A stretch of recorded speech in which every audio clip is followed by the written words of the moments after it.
ధర్మవరపు సయ్యాట కార్యక్రమానికి పునః స్వాగతం. అందరూ మీరందరూ అనేది కూడా ఉంది. చింతామణి పొరపాటు చేసిందండి, అందరినీ ఇచ్చేసి ఒక్కరిని చెప్పమంటే కష్టం కదండి. అన్ని నిజాలే కావచ్చు, వాటిలో నిజానికి అతి దగ్గరగా ఉంది, అత్యంత నిజమైంది. సినిమా హీరోయిన్స్ అని అనలేము, ఎందుకంటే సినిమా హీరోయిన్ పాపం వాళ్ళు మాట్లాడరు. వాళ్ళు విడిగా టీవీలో ఇంటర్వ్యూలు ఇస్తారు కదా, అప్పుడు ఇంగ్లీష్ మాట్లాడతారు కదా, కాబట్టి ఇంగ్లీష్ యాసలో తెలుగు మాట్లాడే ప్రసక్తి ఎక్కడుంది? లేదు. మొడాలి గారు, ఈ విషయంలో నేను నిస్సహాయం. ఎందుకంటే నేను మీ వాదనతో ఏకీభవిస్తున్నాను అని చెప్తేనేమో సమాధానాన్ని కూడా నేను దోహదం చేసిన వాడిని అవుతాను. నిబంధనలు ఏమందుకు ఒప్పుకో, మా చింతామణి అసలు ఒప్పుకో. యాంకర్లు ఉన్నారే, వాళ్ళకి ఎవరు రాయరు. వాళ్ళు పుట్టుకతోనే సృజనాత్మక శీలురు. వాళ్ళ వాగ్ధాటికే వాళ్ళని ఎంచుకుంటారు. అసలు వాళ్ళంత అద్భుతంగా మాట్లాడతారని వాళ్ళు ఎంచుకుంటారు. వాళ్ళకి ఏమి స్క్రిప్ట్ ఉండదు. అందువల్ల వాళ్ళకు కొంచెం అవకాశం ఎక్కువ, తెలుగుని ఇంగ్లీష్ లాగా మాట్లాడే అవకాశం అందరిలోకి యాంకర్లకు ఎక్కువ. అందుకని పాపం అలా అయిపోతారు వాళ్ళు. కాబట్టి ఏ టీవీ యాంకర్లు చింతామణి తెలుగుని ఇంగ్లీష్ యాప్స్తో మాట్లాడుతున్న వారు ఎవరు అంటే ఏ టీవీ యాంకర్లు అని చెప్పారు ఆచార్య మృణాలిని గారు. ఇది సరైన సమాధానమా? సరైన సమాధానం.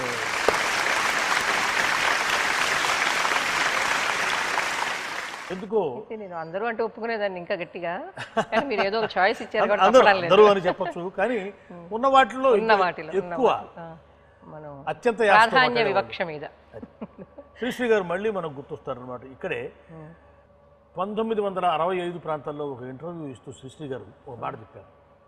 వాళ్ళు అడిగారు అనమాట, రాబోయే 25 సంవత్సరాల తర్వాత తెలుగు భాష ఎట్లా ఉంటుందని మీరు అనుకుంటున్నారు శ్రీశ్రీ గారు అంటే, ఆయన అంటే 1990 నాటికి ఇప్పుడు మనకు మన భాషలో 10% అన్య భాషా పదాలు వినిపిస్తున్నాయి, కానీ 1990 నాటికి 10% తెలుగు పదాలు ఉంటాయి, 90% అన్య పదాలు ఉంటాయి చెప్పాడు. అన్య భాషా పదాలు. ఇప్పుడు శ్రీశ్రీ గారు నిజంగా ఇవాళ 98% అన్య భాషా పదాలు. అక్కడక్కడ ఎక్కడో తెలుగు మాట వినిపిస్తున్నది. ఇది మనం ఒక తెలుగు మృత భాషగా తయారైపోతుందేమో అని భాషా ప్రేమికులంతా భయపడుతున్నటువంటి తరుణంలో, అట్లాగే స్వర్గీయ ముఖ్యమంత్రి డాక్టర్ రాజశేఖర రెడ్డి గారు తెలుగుని ప్రాచీన భాషగా చేయాలి అని మనం అందరం భాషా ప్రేమికులంతా పోరాటం జరిపితే, ఆయన కూడా కేంద్ర ప్రభుత్వంతో పోరాటం చేసి చివరకు ఎట్టకేలకు తెలుగుని ప్రాచీన భాషగా గుర్తించేలాగా చేశారు. మనకు ఆ హోదా కూడా ఇప్పించారు. అంతగా కష్టపడితే మనం ఎందుకు ఈ తెలుగును మాట్లాడడం లేదు? అంటే తెలుగు మాట్లాడే వాళ్ళకి కొంచెం భాష పట్ల గౌరవం తక్కువ ఉందండి. ఆత్మగౌరవం అనేది, అంటే భాష అనేది ఆత్మగౌరవానికి సంబంధించిన విషయం అనే ఒక జ్ఞానం మన తెలుగు వారిలో తక్కువ. మిగతా భాషల్లో ఉన్నట్లుగా మనం భాష అనేది ఏదో ఒక వాడడానికి పనికొచ్చే ఒక వస్తువులాగా చూస్తున్నాం, కానీ అది మన అస్తిత్వానికి, మన వ్యక్తిత్వానికి, మన ఆత్మగౌరవానికి సంబంధించిన విషయం అనే స్ఫూర్తి మనలో కలగాలి. అంటే సామాన్య జనంలో కలగాలి. సామాన్య జనంలో అది కలిగేంత వరకు ప్రాచీన భాష హోదా రావడం చాలా సంతోషించాల్సిన విషయం.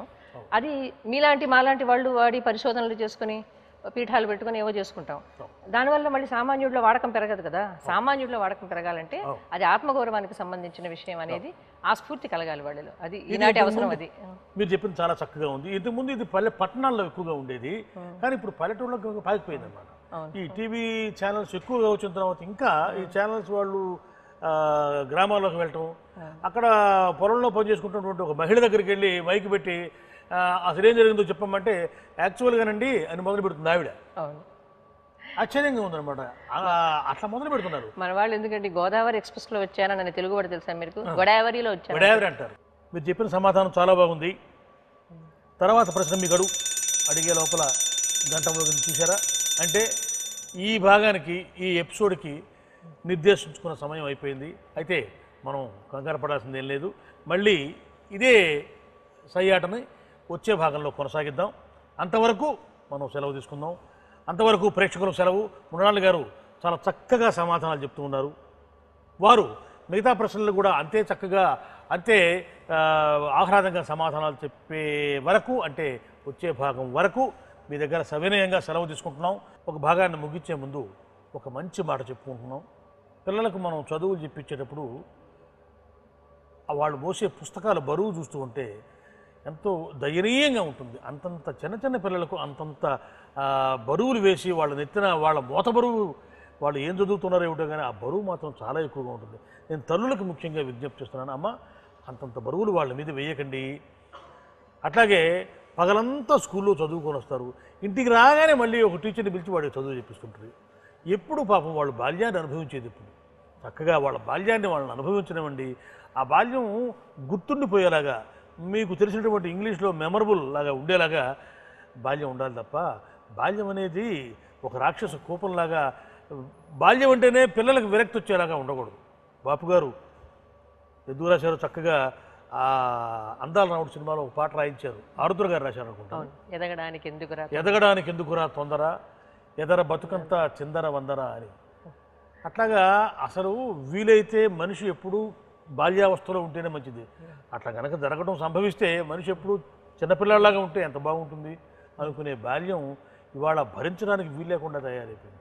ఏ పిల్లవాడిని చూసినా కూడా చాలా ఒత్తిడిగా కనిపిస్తున్నాడు. నాకు తెలిసి ఈ మధ్యకాలంలో పిల్లలు ఎవరు హాయిగా కనిపించట్లేదు. అట్లా కాకుండా ఇంత విలువైన 4 దశల్లో, మనిషికి జీవితంలో ఉండే 4 దశల్లో బాల్యమే ఆహ్లాదకరమైంది. ఆ తర్వాత అన్ని సమస్యలే. సమస్యలు ఎట్లాగూ జీవితంలోకి వచ్చాక అన్ని సమస్యలే కాబట్టి ఆ బాల్య దశన్న వాళ్ళకి హాయిగా ఉండేలాగా మీరు చర్యలు తీసుకోండి, తల్లిదండ్రులు ముఖ్యంగా అని మీకు సవినయంగా మనవి చేస్తూ సెలవు తీసుకుంటున్నాం. మళ్ళీ వచ్చే భాగంలో కలుసుకుందాం.